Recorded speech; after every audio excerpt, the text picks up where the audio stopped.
Hello दोस्तों, आप सभी को हमारे YouTube channel Noble Study One पर मोस्ट वेलकम है दोस्तों।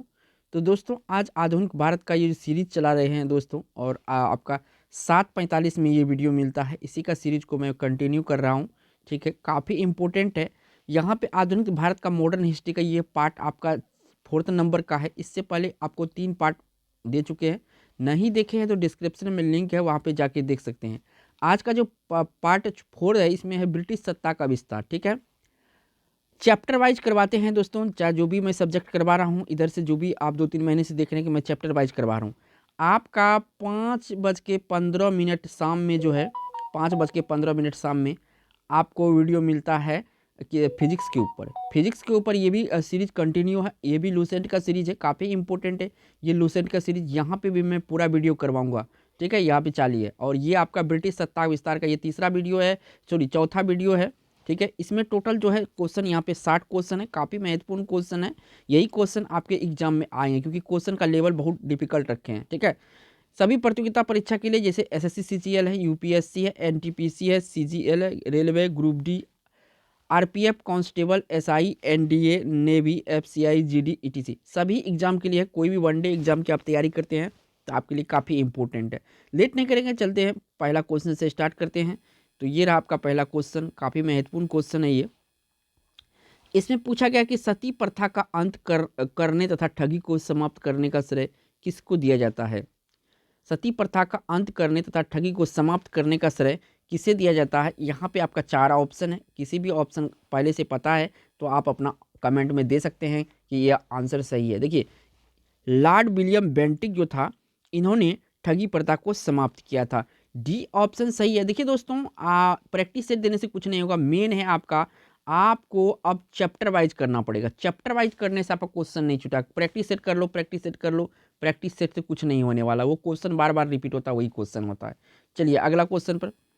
अगला क्वेश्चन ये रहा 2 नंबर का। यहाँ पे पूछा गया है, नृप निर्माता यानी किंग मेकर के रूप में किन्हें जाना जाता है।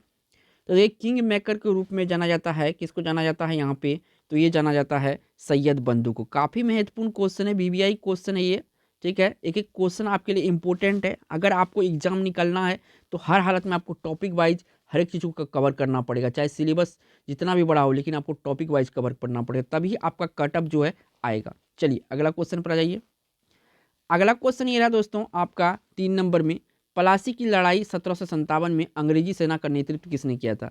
पहले बात तो याद रखिएगा, जो पलासी की लड़ाई हुआ था 1757 में हुआ था, और जो बक्सर का लड़ाई हुआ था 1764 में हुआ था। इन दोनों के बारे में याद रखिएगा, एग्जाम में यहाँ से डायरेक्ट इससे भी पूछा जाता है। ठीक है ना, तो यहाँ पे देखिए, जो पलासी की लड़ाई था, इसमें अंग्रेजी सेना का जो नेतृत्व किया था, कौन किया था, काफ़ी महत्वपूर्ण है। तो ये किया था दोस्तों रॉबर्ट क्लाइव। कौन किया था, रॉबर्ट क्लाइव किया था। और देखिए 1764 वाला जो है ना, 1764 में जो बक्सर की लड़ाई हुआ था, इसमें हेक्टर मुनरो किया था नेतृत्व। कौन किया था, मुनरो।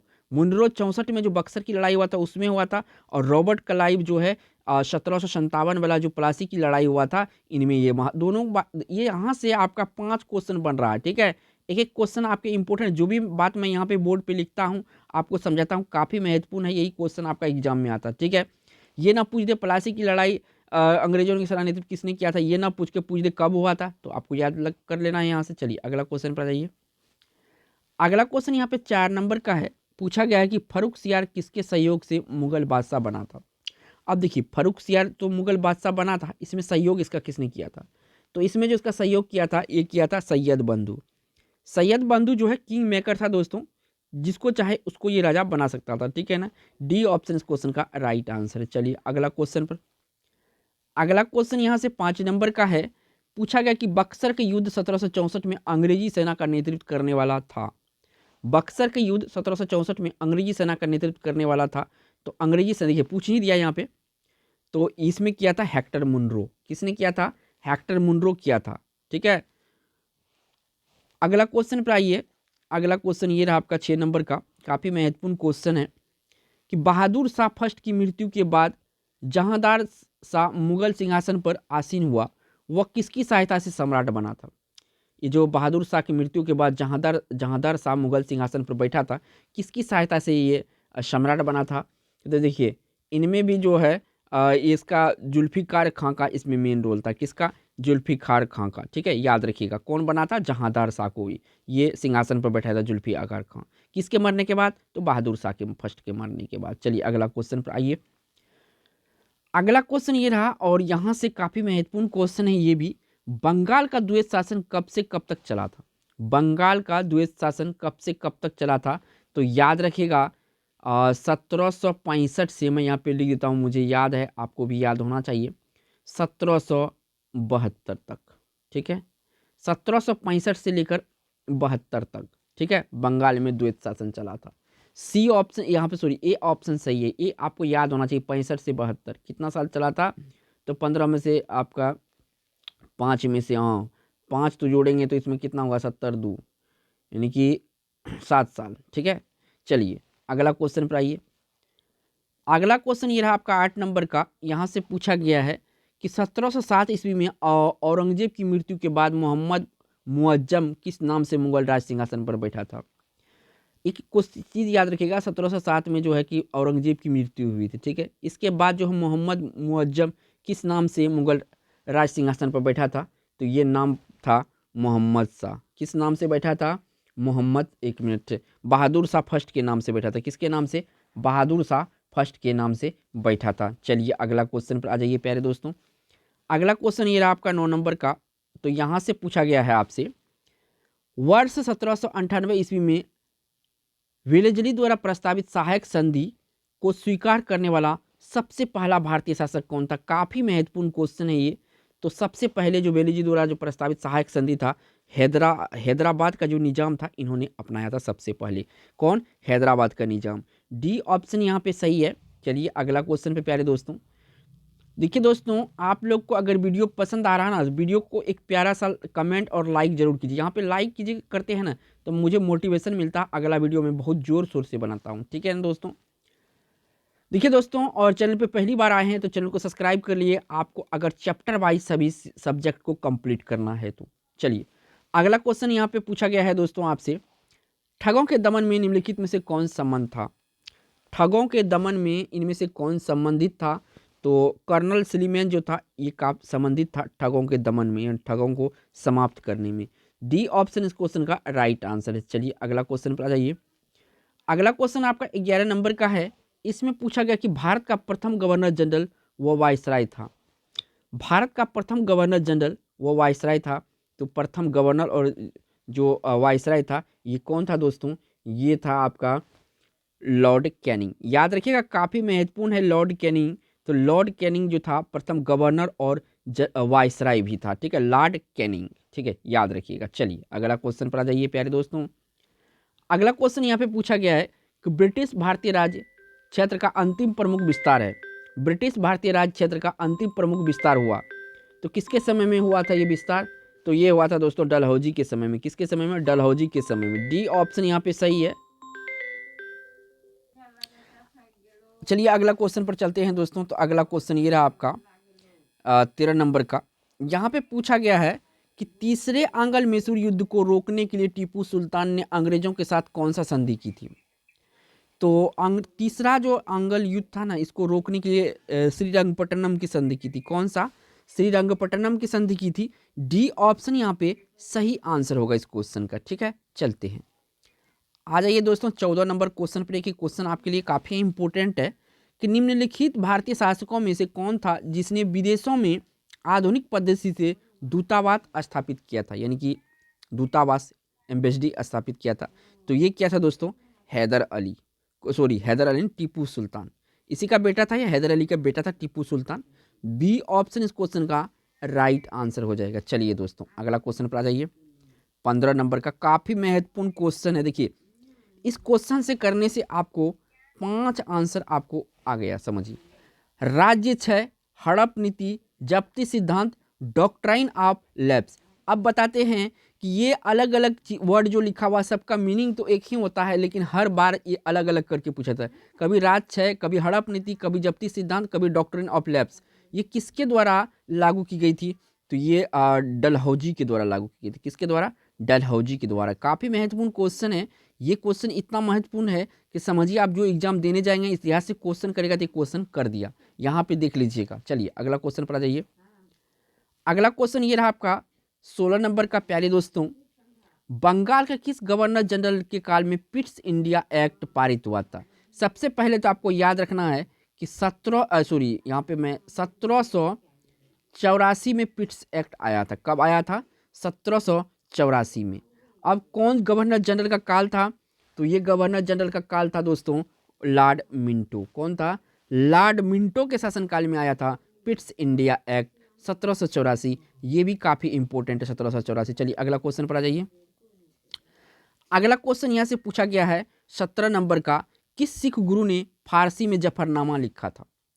फारसी में जफरनामा किसने लिखा था? तो यहाँ पे देखिए गुरु तेग बहादुर, गुरु गोविंद सिंह, तो गुरु हरकिशन सिंह, इनमें से कौन सा होगा?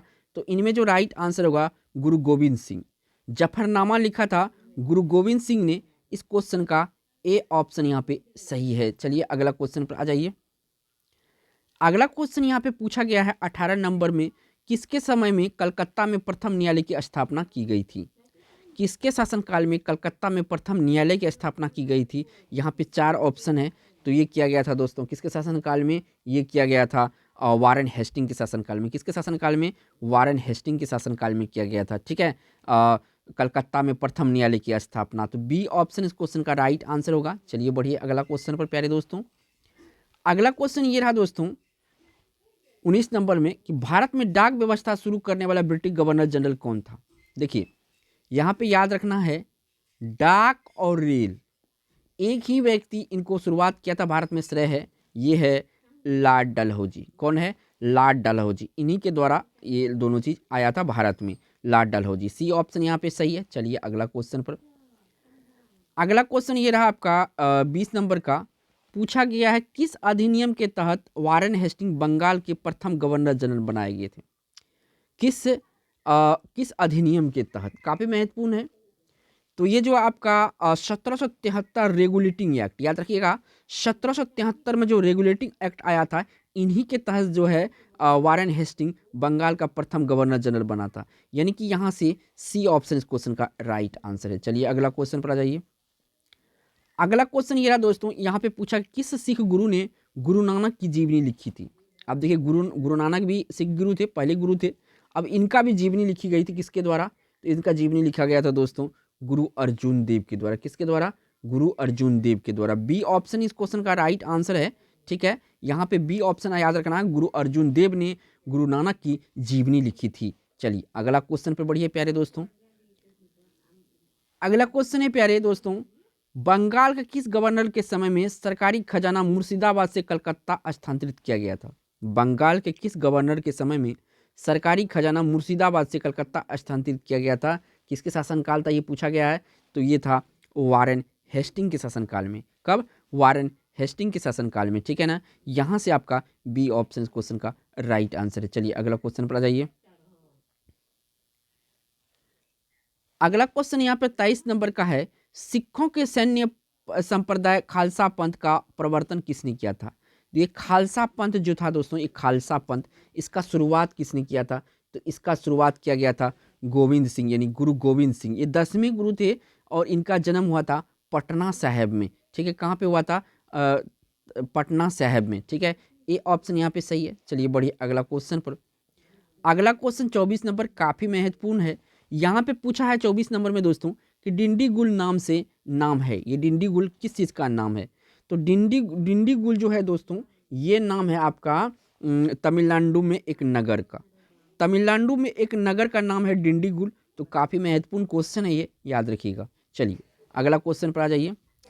25 नंबर का क्वेश्चन है। यहाँ से पूछा गया 1757 में सिराजुद्दौला किसके द्वारा पराजित किया गया? 1757 में सिराजुद्दौला किसके द्वारा पराजित किया गया था? तो देखिए जो 1757 में आया था ये पलासी की लड़ाई हुआ था। कौन सा? पलासी की लड़ाई। ठीक है ना, पलासी की लड़ाई। ठीक है, तो पलासी की लड़ाई में जो अंग्रेज का नेतृत्व किया था ये किसने किया था? ये किया था क्लाइव, रॉबर्ट क्लाइव। ये ऑप्शन इस क्वेश्चन का राइट आंसर है। चलिए अगला क्वेश्चन पर जाइए। अगला क्वेश्चन ये रहा दोस्तों, इसमें पूछा गया है 26 नंबर में कि निम्नलिखित में से कौन सा युद्ध था जिसने भारत में ब्रिटिश प्रभुत्व का प्रारंभ किया?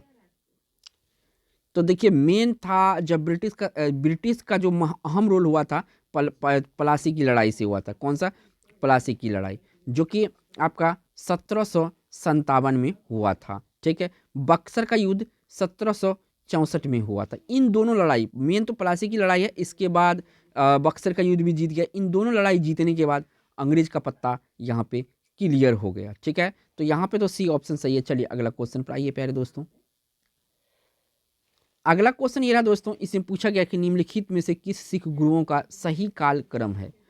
तो देखिए गुरु नानक वाला तो इनमें देखिए अर्जुन देव अमरदास नहीं होगा, इनमें से ऑप्शन को देखना पड़ेगा आपको। ठीक है, तो यहाँ पे देखिए अमरदास, रामदास, अर्जुन देव, तेग बहादुर, ये एक सीरीज में है, बी ऑप्शन सही है। चलिए अगला क्वेश्चन पर जाइए प्यारे दोस्तों। अगला क्वेश्चन पर यहाँ पे पूछा गया है सिखों के अंतिम गुरु कौन थे? तो सिखों के अंतिम गुरु थे गुरु गोविंद सिंह जी, 10वें गुरु थे, अंतिम गुरु थे। ठीक है, ऑप्शन यहाँ पे ए सही होगा। चलिए अगला क्वेश्चन पर आ जाइए प्यारे दोस्तों। ये रहा अगला क्वेश्चन, काफी महत्वपूर्ण क्वेश्चन मैं करवा रहा हूँ आप लोगों को। यहाँ से पूछा गया है सुगोली की संधि कब हुआ था? 1816 में जो हुआ था, किनके बीच संपन्न हुई थी? तो देखिए ईस्ट इंडिया कंपनी और नेपाल के बीच हुई थी। किसके बीच? ईस्ट इंडिया कंपनी और नेपाल के बीच हुई थी सुगोली की संधि। तो याद रखिएगा, काफी महत्वपूर्ण क्वेश्चन है। चलिए बढ़िए अगला क्वेश्चन पर। अगला क्वेश्चन ये 30 नंबर का है। यहाँ से पूछा गया किसके शासनकाल में ब्लैक होल दुर्घटना घटित हुआ था? तो तभी सिराजुद्दौला बंगाल का नवाब था। कौन था? सिराजुद्दौला जो है बंगाल का नवाब था। इसी के समय में क्या हुआ था? ब्लैक होल की दुर्घटना घटित थी, इसमें कुछ मृत्यु भी हुआ था। चलिए अगला क्वेश्चन पर। अगला क्वेश्चन ये रहा दोस्तों, इसमें पूछा गया है कि टीपू सुल्तान की मृत्यु 1799 में ईस्वी में कहाँ पे हुई थी? याद रखिएगा, टीपू सुल्तान का जो मृत्यु हुआ 1799 में हुआ था। कहाँ पे हुआ था? तो ये जो इसका मृत्यु हुआ था, ये हुआ था कहाँ पर? तो ये श्रीरंगपट्टनम में। कहाँ पे? श्रीरंगपट्टनम में। ये ऑप्शन सही है, 1799 श्रीरंगपट्टनम। चलिए अगला क्वेश्चन पर जाइए। अगला क्वेश्चन यहाँ पे 32 नंबर का है कि टीपू सुल्तान अंग्रेजों के साथ युद्ध में कब मारे गए थे? टीपू सुल्तान अंग्रेजों के साथ युद्ध में कब मारे गए थे? तो ये मैंने अभी अभी बताया 1799 में मारे गए थे। कब? 1799 में मारे गए थे। यहाँ से डी ऑप्शन सही है। चलिए अगला क्वेश्चन पर जाइए। अगला क्वेश्चन ये रहा दोस्तों, और यहाँ पे काफ़ी महत्वपूर्ण है कि हड़प नीति के अंतर्गत कौन से भारतीय राज्य कब्जे किए गए थे? तो देखिए जो इसमें कब्जा किया गया था, ये कौन कौन राज्य था? झांसी था, नागपुर था, सतारा था। ये तीनों राज्य हड़प नीति के अंतर्गत कब्जा किया गया था अंग्रेज के द्वारा। डी ऑप्शन सही है, याद रखिएगा ये तीनों, झांसी, नागपुर, सतारा। चलिए अगला क्वेश्चन पर आ जाइए। अगला क्वेश्चन यहाँ पे पूछा गया है कि बक्सर के युद्ध 1764 समय दिल्ली का शासक कौन था? 1764 में बक्सर का युद्ध हुआ था, उस समय दिल्ली का शासक कौन था? तो उस समय जो दिल्ली का शासक था, ये था शाह आलम द्वितीय। बक्सर के युद्ध के समय शाह आलम द्वितीय था। ठीक है, अगला क्वेश्चन पर आ जाइए प्यारे दोस्तों। अगला क्वेश्चन 35 नंबर का है प्यारे दोस्तों कि ठगी प्रथा का उन्मूलन के संबंध में गवर्नर जनरल थे। तो ठगी प्रथा के उन्मूलन से संबंध गवर्नर जनरल थे बेंटिक, लॉर्ड विलियम बेंटिक इसका पूरा नाम है। क्या नाम है? लॉर्ड विलियम बेंटिक इसका पूरा नाम है। डी ऑप्शन यहाँ पे सही है। चलिए अगला क्वेश्चन पर आ जाइए। अगला क्वेश्चन ये आपका 36 नंबर का। यहाँ से पूछा गया है किसकी समाधि के कारण नांदेड़ गुरुद्वारा सिखों द्वारा पवित्र माना जाता है? तो देखिए नांदेड़ में जो है ना समाधि स्थल है इसका गुरु गोविंद सिंह का, इसलिए यह पवित्र माना जाता है। तो यहाँ इस क्वेश्चन का जो राइट आंसर है यहाँ से बी ऑप्शन सही है। चलिए अगला क्वेश्चन पर चलिए। अगला क्वेश्चन यहाँ से 37 नंबर का पूछा गया कि वोडियार डैश के शासक थे। ये जो वोडियार है ये कहाँ के शासक थे? तो वोडियार जो है ये आपका मैसूर रियासत के शासक थे। कहाँ के? मैसूर रियासत के शासक थे। सी ऑप्शन इस क्वेश्चन का राइट आंसर है। चलिए अगला क्वेश्चन पर आ जाइए। अगला क्वेश्चन ये रहा 38 नंबर का। पूछा गया है कि किसने अपनी राजधानी मुर्शिदाबाद से मुंगेर स्थानांतरित किया? मुर्शिदाबाद से मुंगेर जो अपनी राजधानी स्थानांतरित किया था, किसने किया था? तो ऐसा किया था ये आपका मीर कासिम। किसने किया था? मीर कासिम ने अपनी राजधानी मुर्शिदाबाद से मुंगेर को स्थानांतरित कर दिया था, मीर कासिम। ठीक है, जाफर में टिक नहीं करना, मीर कासिम इस क्वेश्चन का right answer is.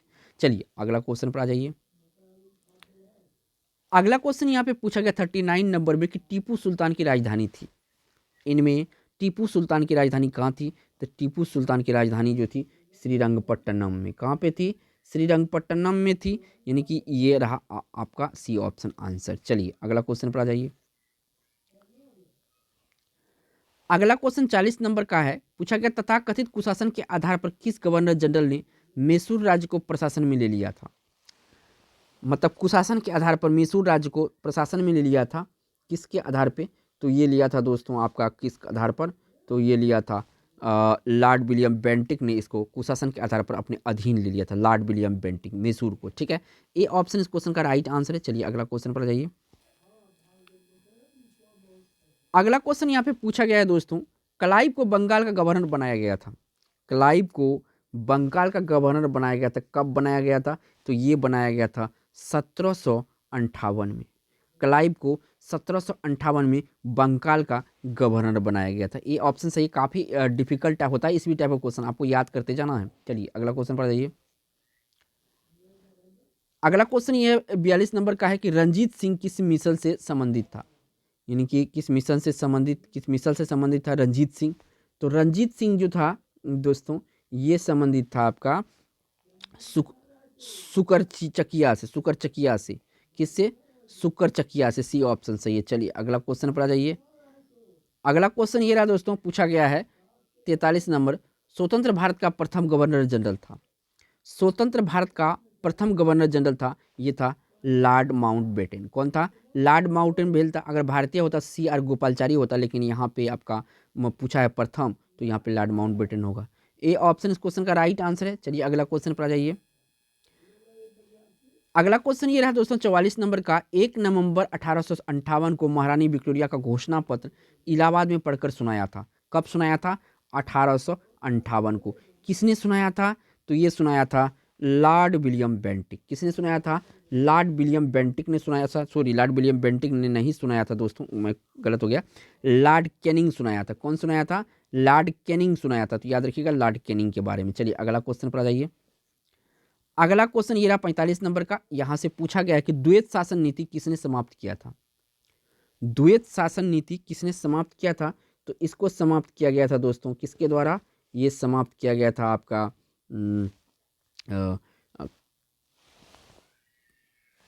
Warren Hasting के द्वारा। वारेन हेस्टिंग के द्वारा जो है इसमें द्वैत शासन को समाप्त किया गया था। ये ऑप्शन सही है। चलिए अगला क्वेश्चन पर आ जाइए। अगला क्वेश्चन ये रहा आपका 46 नंबर का। यहां से पूछा गया है कि सबसे अधिक निर्णायक युद्ध जिसने अंग्रेजों को भारत में प्रभुत्व को स्थापित कर दिया था, मतलब नींव डल गई थी अंग्रेजों का। जैसे कहा जाता है ना कि पानीपत की लड़ाई में जो है कि मुगलों की नींव डली थी, वैसे अंग्रेजों की नींव डली थी भारत में। तो कौन सी लड़ाई, तो ये था प्लासी की लड़ाई। प्लासी की लड़ाई जीतने के बाद इसका भारत में इसका पत्ता साफ हो गया था जो है अंग्रेजों का। ठीक है, और दूसरा महत्वपूर्ण युद्ध निमाया था ये बक्सर का युद्ध। चलिए अगला क्वेश्चन पर आ जाइए। अगला क्वेश्चन यहाँ पे पूछा गया 47 नंबर कि अंग्रेजों का सर्वाधिक विरोध किसने किया था। तो सर्वाधिक विरोध जो है मराठों ने किया था। किसने किया था, मराठों ने इसका सर्वाधिक विरोध किया था। चलिए अगला क्वेश्चन पर आ जाइए। अगला क्वेश्चन ये रहा 48 नंबर का। ये पूछा गया है किस सिख गुरु ने विद्रोही राजकुमार खुसरो का सहायता धन एवं आशीर्वाद से किया था। तो खुसरो की सहायता धन एवं आशीर्वाद से किया था, तो ऐसा किसने किया था, अर्जुन देव ने किया था। किसने किया था, अर्जुन देव ने किया था। कौन किया था, अर्जुन देव ने किया था, क्योंकि इसको बाद में फांसी भी दिया गया था, सॉरी इसको मार दिया गया था। चलिए अगला क्वेश्चन पर आइए। अगला क्वेश्चन ये रहा 49 नंबर का। यहाँ से पूछा गया है कि ब्रिटिश सरकार भारतीयों को आधुनिक शिक्षा देना चाहती थी, इसमें उनका उद्देश्य क्या था, इनका फायदा क्या था, इनका लाभ क्या था जो उसको आधुनिक शिक्षा देना चाहता था।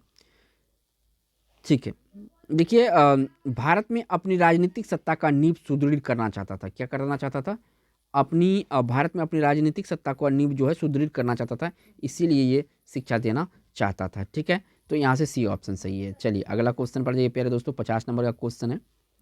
50 नंबर का क्वेश्चन में पूछा है निम्नांकित में से कौन सुमिलित नहीं है, मना कौन मेल नहीं खा रहा, ये पूछा गया है। तो मेल जो इसमें नहीं खा रहा वो देखिए एक ऑप्शन पढ़ना पड़ेगा। लॉर्ड हेस्टिंग द्वितीय अंग्ल युद्ध गलत है। लॉर्ड बेंटिक 1729 का 17वां रेगुलेशन बिल्कुल सही है। लॉर्ड कर्नवालिस अस्थाई बंदोबस्त बिल्कुल सही है। लॉर्ड वेलेजली सहायक संधि प्रणाली, याद रखिएगा काफ़ी महत्वपूर्ण है। कर्नवालिस अस्थाई बंदोबस्त, लॉर्ड वेलेजली सहायक संधि, ये जो द्वितीय मराठा युद्ध में ये नहीं था, तो ऑप्शन हमारा ए सही हो जाएगा। चलिए दोस्तों बढ़िए अगला क्वेश्चन पर। अगला क्वेश्चन ये रहा आपका और 51 नंबर पर, प्रशासनिक व्यवस्था यानी कुशासन के आधार पर डलहौजी ने किस राज्य को ब्रिटिश साम्राज्य में मिलाया था? कुशासन के आधार पर, तो कुशासन के आधार पर जो है ये अवध को मिलाया था। किसको मिलाया था? अवध को मिलाया था। ठीक है, याद रखिएगा, अवध को मिलाया था। चलिए अगला क्वेश्चन पर आ जाइए प्यारे दोस्तों। अगला क्वेश्चन पर आ जाइए। अगला क्वेश्चन दोस्तों यहाँ पे पूछा गया है, 52 नंबर का क्वेश्चन है कि नवाब सिराजुद्दौला एवं ईस्ट इंडिया कंपनी के बीच संघर्ष का प्रमुख कारण क्या था? तो देखिए अंग्रेज ने बंगालियों को नहीं, यहाँ पे अंग्रेज ने व्यापार छूटों का दुरुपयोग किया। क्या था? अंग्रेज ने व्यापार छूटों का दुरुपयोग किया था, इसी कारण से इन दोनों के बीच लड़ाई चला था। डी ऑप्शन क्वेश्चन का राइट आंसर। चलिए अगला क्वेश्चन पर आ जाइए। अगला क्वेश्चन ये रहा आपका दोस्तों 53 नंबर का। इसमें पूछा गया है आदि ग्रंथ किसने संकलित किया था? तो आदि ग्रंथ जो संकलित किया गया था दोस्तों, किसके द्वारा किया गया था? ये किया गया था गुरु अर्जुन देव के द्वारा। किसके द्वारा? गुरु अर्जुन देव के द्वारा जो आदि ग्रंथ को संकलित किया गया था। ए ऑप्शन इस क्वेश्चन का राइट आंसर। चलिए अगला क्वेश्चन पर जाइए। अगला क्वेश्चन यहाँ से पूछा गया है दोस्तों 54 नंबर में कि ईस्ट इंडिया कंपनी के नेतृत्व में रॉबर्ट क्लाइव का उत्तराधिकारी निम्नलिखित में से कौन था? रॉबर्ट क्लाइव का उत्तराधिकारी कौन था? तो रॉबर्ट क्लाइव का जो उत्तराधिकारी था ये था हेस्टिंग, यानी कि इसका नाम था पूरा हवारन हेस्टिंग। ठीक है, चलिए अगला क्वेश्चन पर आ जाइए। अगला क्वेश्चन ये रहा 55 नंबर का, भारत में आधुनिक शिक्षा प्रणाली की नींव किससे पड़ी? भारत में आधुनिक शिक्षा की नींव किससे पड़ी थी? तो देखिए आधुनिक शिक्षा की जो नींव पड़ी थी भारत में, ये पड़ी थी दोस्तों आपका मैकाले का मिनट से। 1835 वाला जो मैकाले का मिनट है, इससे इनका भारत में आधुनिक शिक्षा की नींव पड़ी थी। डी ऑप्शन सही है। चलिए अगला क्वेश्चन पर 56 नंबर का क्वेश्चन है। इसमें पूछा गया है कि ईस्ट इंडिया कंपनी और बंगाल के नवाब के बीच जब प्लासी का युद्ध हुआ तो उस समय मुगल सम्राट कौन था? तो उस समय मुगल सम्राट कौन था? तो उस समय जो मुगल सम्राट था आपका, ये कौन था? ये था अजीजुद्दीन आलमगीर टू। अजीजुद्दीन आलमगीर टू जो था, जब ईस्ट इंडिया कंपनी और बंगाल नवाब के बीच प्लासी का युद्ध लड़ा गया था। ठीक है, उस समय मुगल सम्राट था। ठीक है, यहाँ से डी ऑप्शन सही है 56 का। चलिए अगला क्वेश्चन पर आ जाइए प्यारे दोस्तों। अगला क्वेश्चन यहाँ पे पूछा गया है 57 नंबर में कि भारत में ईस्ट इंडिया कंपनी की सफलता का राज था। देखिए कंपनी यहाँ पे जो कंपनी की सेना पश्चिमी प्रशिक्षण मिला था तथा उनके पास आधुनिक हथियार थे। बिल्कुल सही है। भारतीय सैनिक में राष्ट्रीय भावना का अभाव था। ये भी बिल्कुल सही है। भारत में राष्ट्रीय भावना की कमी था। ये तीनों ही इसको हिंट्स मिला, इसी कारण से यहाँ के सफलता मिल गया। तो यहाँ पे 4 डी ऑप्शन जो है इस क्वेश्चन का राइट आंसर होगा। चलिए अगला क्वेश्चन पर आ जाइए। अगला क्वेश्चन यहाँ पे पूछा गया है दोस्तों आपसे 58 नंबर में कि निम्नलिखित में से अवध के स्वायत्त राज्य का संस्थापक कौन था? 58 में निम्नलिखित अवध के स्वायत्त राज्य का संस्थापक कौन था? तो स्वायत्त राज्य के संस्थापक जो था इनमें से ये कौन था? ये था दोस्तों शहादत खां बुरहान उल मुल्क। कौन था? शहादत खां बुरहान उल मुल्क जो था अवध के स्वायत्त राज्य का संस्थापक था। डी ऑप्शन इस क्वेश्चन का राइट आंसर। चलिए अगला क्वेश्चन पर आ जाइए। अगला क्वेश्चन यहाँ पे पूछा गया है कि निम्नलिखित में से ब्रिटिश सरकार का वह गवर्नर जनरल कौन था जिसने भारत में डाक टिकट का शुरू किया था? तो यहाँ पे पूछा है डाक टिकट, है ना। यहाँ पे डाक नहीं पूछा है, डाक टिकट पूछा है। तो डाक टिकट का जो शुरुआत किया गया था, ये किया गया था लॉर्ड डलहौजी के द्वारा। टिकट का भी शुरुआत इन्होंने ही किया था। ठीक है, सी ऑप्शन यहाँ पे सही है। चलिए कौन सा? C option. चलिए अगला क्वेश्चन, और इस वीडियो का लास्ट क्वेश्चन भी होगा। पूछा गया है कि भारत निम्न में से वायसरायों में से किसके काल में Indian penal code, civil procedure code और क्रिमिनल प्रोसीजर कोड पारित किया गया था? कौन कौन सा Indian penal code, civil procedure code और क्रिमिनल प्रोसीजर कोड पारित किया गया था? तो ये लॉर्ड किसके समय में किया गया था? तो ये किया गया था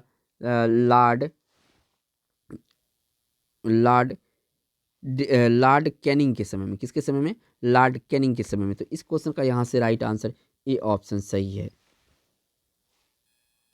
दोस्तों अगर वीडियो अच्छा लगा होगा तो वीडियो को एक लाइक जरूर कीजिएगा। आप चाहते हैं कि आपकी तैयारी चार चांद की तरह हो, एकदम चमकता रहे, तो आप इस चैनल को सब्सक्राइब करके बेल आइकन, क्योंकि हम कराते हैं आपको टॉपिक वाइज कवर।